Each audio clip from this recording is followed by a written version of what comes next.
Olá e boas-vindas a mais um mergulho detalhado. Hoje nós vamos explorar um material fascinante. É muito denso mesmo. Sim.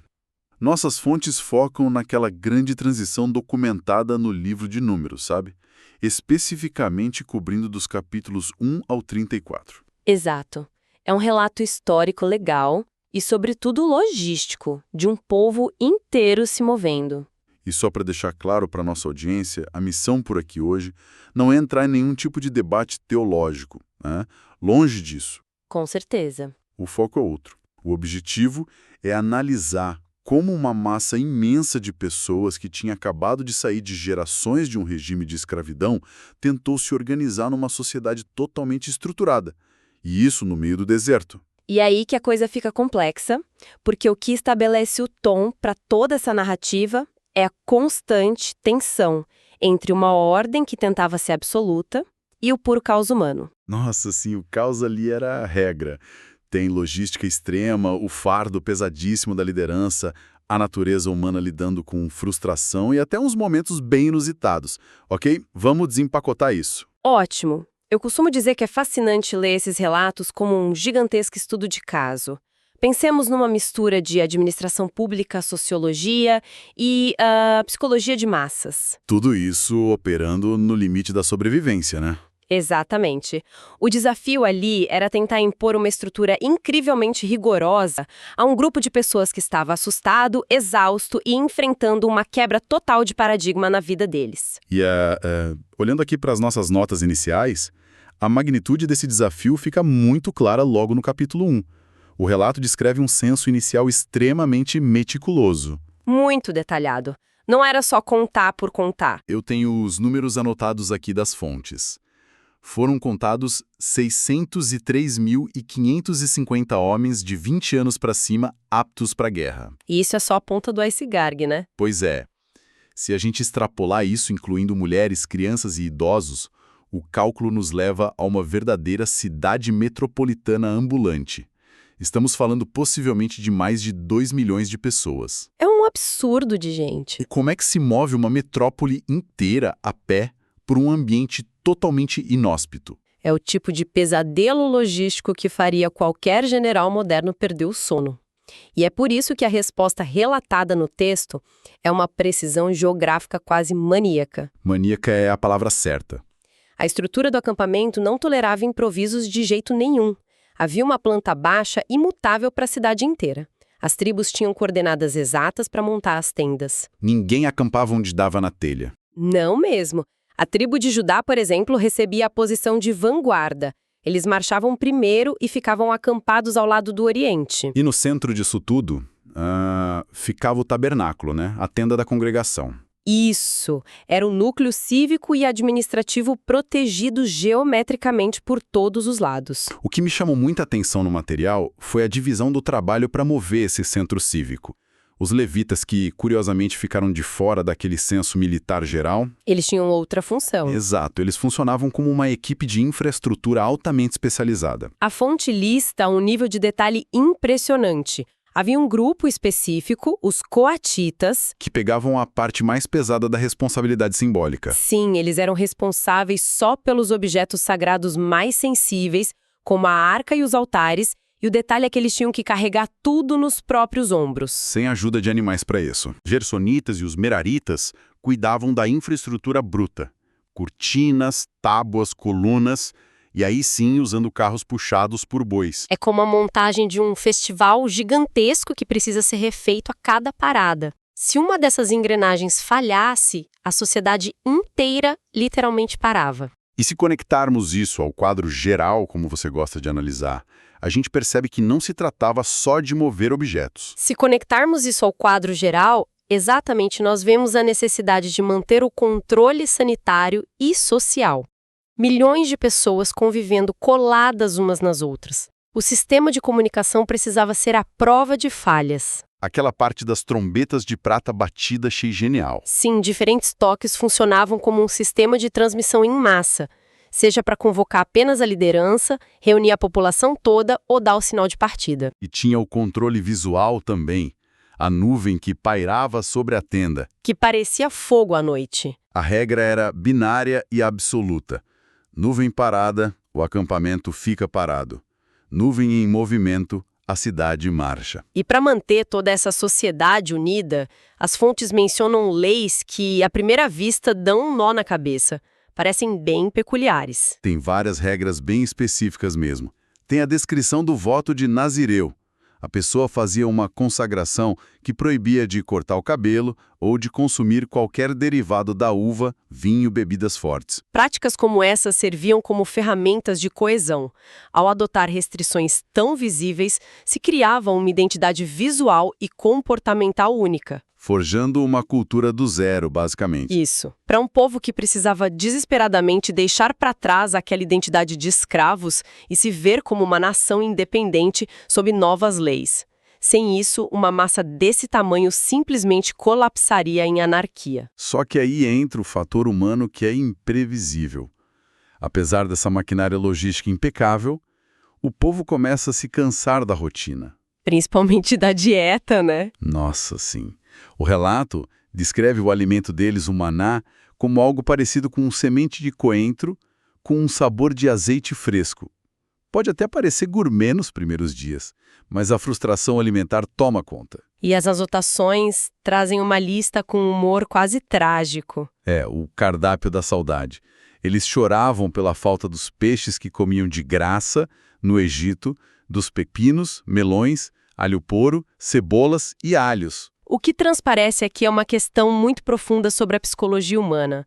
A fome de variedade e o desconforto do deserto fazem a mente idealizar o passado, Esquecendo totalmente o preço daquele alho todo. ignorando o fato de que no Egito a comida vinha com o custo da escravidão pesada. E toda essa frustração coletiva deságua diretamente na liderança. O impacto no topo da hierarquia é devastador.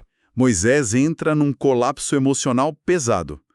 Lendo o desabafo dele no texto, é um choque de realidade. Ele não aguenta mais. Ele questiona a própria função com uma frase muito dramática. Ele diz algo como: concebi eu porventura todo este povo, dei-o eu à luz para que me dissesses, leva-o ao teu colo. Basicamente perguntando se foi ele quem pariu essa multidão toda para ter que carregar no braço. É o clássico burnout de liderança já documentado na antiguidade. E a resolução para esse esgotamento é uma lição atemporal de gestão institucional. A estrutura super centralizada tinha ficado insustentável. Precisava dividir o peso. A orientação relatada na fonte é a adoção imediata da delegação de poder.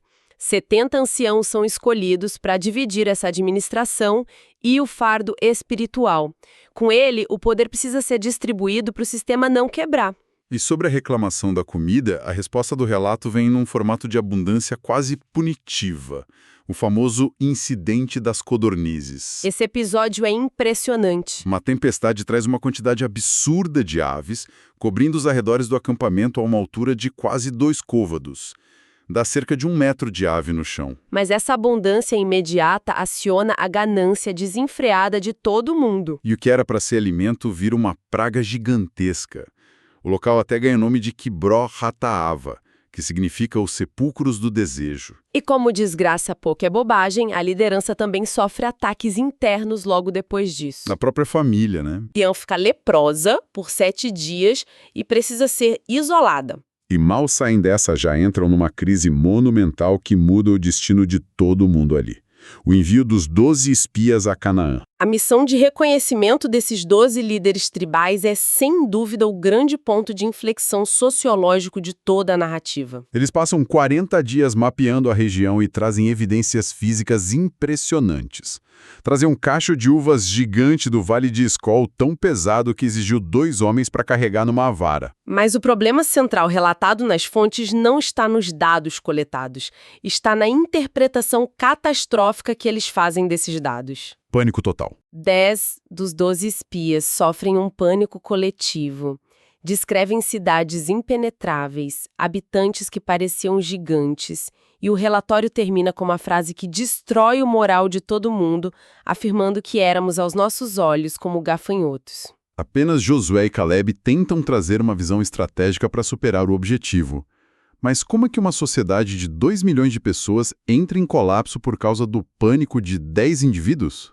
Contágio social clássico. O medo se espalhou como um incêndio. O povo começou a falar em eleger um novo líder só para voltar correndo para o cativeiro no Egito. Isso demonstra que, embora os corpos daquelas pessoas estivessem fora do Egito, a mentalidade de submissão e o terror diante do desafio ainda controlavam a cabeça deles. E a consequência desse colapso é uma sentença pesadíssima. Toda aquela geração. Dado no primeiro censo de 20 anos para cima, é condenado a vagar pelo deserto por 40 anos até perecer. 40 anos é muito tempo. Existe uma implicação sociológica profunda nisso. Quando uma mentalidade coletiva está tão enraizada na derrota, às vezes um reset geracional é a única forma de mudança possível para uma sociedade em formação. Uma constatação dura, e o ressentimento dessa sentença gera o cenário perfeito para motins. O mais dramático envolve Coré Datã e Abirão, que conseguem o apoio de 250 líderes comunitários de renome. Eles decidem desafiar diretamente a liderança de Moisés e o monopólio do sacerdócio que estava com Arão. E o argumento é super populista. Dizem que toda a congregação é santa, questionando por que só alguns se elevam acima dos outros. E o que a narrativa nos apresenta a seguir é o teste dos incensários, que é o clímax absoluto dessa disputa. O evento é cataclísmico. A terra literalmente se fende e engole as famílias e os bens dos rebeldes principais.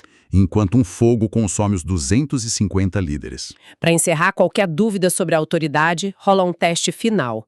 12 varas de madeira representando cada tribo são deixadas no núcleo do acampamento. No dia seguinte, apenas a vara de Arão brota, floresce e produz amêndoas maduras. Demonstração inquestionável de jurisdição. Sim. Consolida de vez quem detém a autoridade ali. Porém, as fontes mostram que ninguém é intocável. Os maiores líderes também sofrem com a pressão. Isso fica evidente no erro trágico de Moisés nas águas de Meribá. O povo, para variar, começa a brigar por falta de água. E a instrução que Moisés recebe para resolver a crise é muito simples. Ele deveria apenas falar à rocha, mas aquele esgotamento acumulado cobra o preço. O líder perde o controle emocional. Ele grita chamando a multidão de rebeldes e, movido pela raiva, fere a rocha 2 vezes com a vara. A água jorra. A necessidade física é saciada, mas as consequências para o líder são irreversíveis. A grande questão que emerge desse episódio é a responsabilidade implacável de quem ocupa o topo. Ele ignorou um protocolo direto e deixou a emoção ditar a ação em público. E a punição é severa. Por causa desse descontrole, Moisés é notificado de que não será ele a conduzir a congregação para dentro da terra prometida. O peso das ações de um líder tem outra gravidade. As regras se aplicam a todos. E depois desse peso emocional todo, a coisa toma um rumo bem diferente. Aqui é onde fica realmente interessante. O acampamento é atacado por serpentes venenosas. E a solução é bem peculiar. Muito. A instrução terapêutica relatada é construir uma serpente de bronze, colocar no alto de uma haste e quem fosse picado só precisava olhar para essa figura para ser curado. Mas o que me deixou mais intrigado lendo essas anotações foi o que acontecia fora dos limites do acampamento. Na esfera geopolítica. Isso. A narrativa faz um movimento brilhante. Balaque, rei dos Moabitas, vê aquela metrópole se aproximando e entra em pânico. Ele recorre a uma tática de guerra espiritual, contratando Balaão para amaldiçoar Israel. E é aí que entra a história da jumenta de Balaão. Exato. O cara está indo se encontrar com o rei. No caminho, a jumenta vê o que ele não consegue enxergar. Um anjo com a espada desembainhada bloqueando a estrada. O animal desvia 3 vezes. Instinto de sobrevivência. Balaão cego para a ameaça e furioso começa a espancar a jumenta. De repente, a narrativa diz que o animal ganha a capacidade de falar e questiona o porquê de estar apanhando. Só depois desse choque, os olhos do cavaleiro se abrem. A presença dessa história revela uma camada sofisticada sobre dinâmicas de poder e ameaças invisíveis. Balaão percebe que a missão de sabotagem dele está fadada ao fracasso. Ele tenta executar o contrato de amaldiçoar, mas toda vez que abre a boca, profere bênçãos. Chega a enunciar a profecia de que uma estrela procederá de Jacó. Sociologicamente, isso demonstra que, muitas vezes, as maiores conspirações e perigos estão sendo neutralizados sem que a própria população tenha qualquer consciência do que ocorre nos bastidores. Incrível. E a nossa análise avança então para a fase final dessa grande jornada. 40 anos se completam. Aquela geração inicial realmente ficou pelo deserto.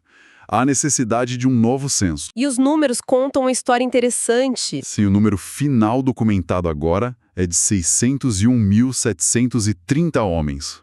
É fascinante cruzar os dados. Após 4 décadas de caos, rebeliões e pragas, a variação populacional é estatisticamente quase nula. Os números quase não mudaram, mas as pessoas são totalmente diferentes. Da antiga liderança militar, apenas os espias, Josué e Caleb, permanecem. E como toda nova geração, eles trazem demandas legais inéditas, como o caso das filhas de Zelofiade. Esse caso é um marco formidável na jurisprudência retratada nas fontes. Zelofiade morre sem deixar descendentes masculinos. Pelas diretrizes tradicionais daquele período, a propriedade de terras era transmitida exclusivamente pela linhagem masculina. O que apagaria o nome e o patrimônio da família. Mas as 5 filhas e as fontes fazem questão de nomeá-las.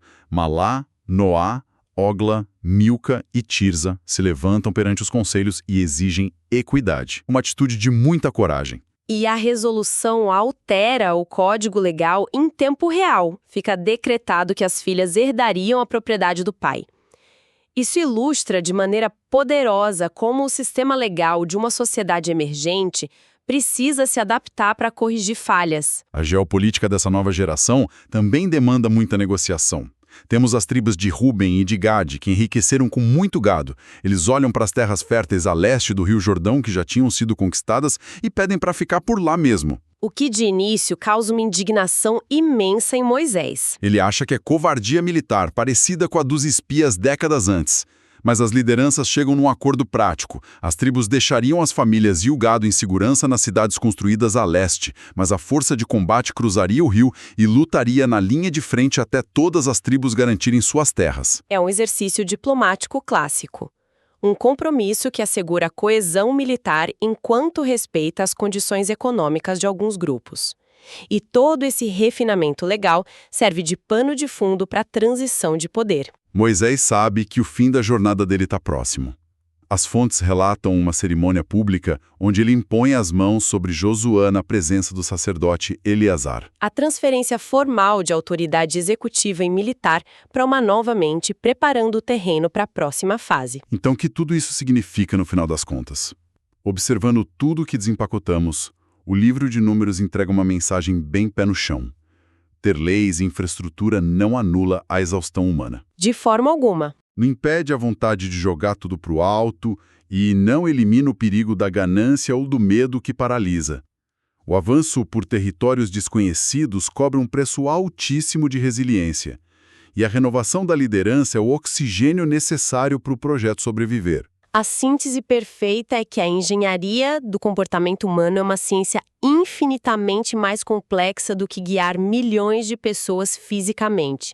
E para nossa audiência continuar refletindo, há um último detalhe nas fontes que tem uma poesia trágica formidável. Fiquei pensando muito nisso. Chegando no capítulo 34, o relato documenta Moisés recebendo a demarcação exata das fronteiras geopolíticas da terra de Canaã.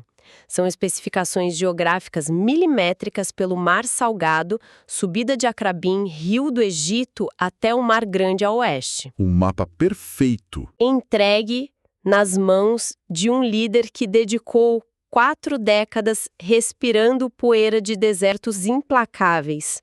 Mas a grande ironia é que Moisés segura esse mapa tendo plena consciência de que por causa daquele único momento em Meribá, onde cedeu à raiva, ele mesmo nunca vai pisar dentro dessas fronteiras. Fica aquele questionamento sobre construir um legado, sabendo que você está desenhando o futuro para que apenas as próximas gerações tenham o privilégio de habitá-lo. Exatamente. O sacrifício pelo legado dos outros. Que perspectiva poderosa para o fechamento do nosso estudo de hoje. Agradecemos demais a companhia para quem acompanha mais este mergulho profundo Esperamos que continuem a própria jornada de descobertas e que a reflexão de hoje sirva para pensar como estão sendo desenhadas as fronteiras para o próprio futuro. Até a próxima! Até lá!